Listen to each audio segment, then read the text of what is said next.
بسم اللہ الرحمن الرحیم۔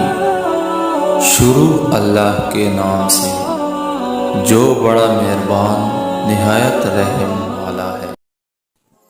السلام علیکم ورحمۃ اللہ وبرکاتہ۔ آج ہم کسی سے خطرے یا خوف کے بارے میں دعا پڑھیں گے، یعنی کہ کسی سے خطرے یا خوف کے وقت یہ دعا پڑھیں: اللہم انا نجعلک فی نحورہم ونعوذ بک من شرورہم۔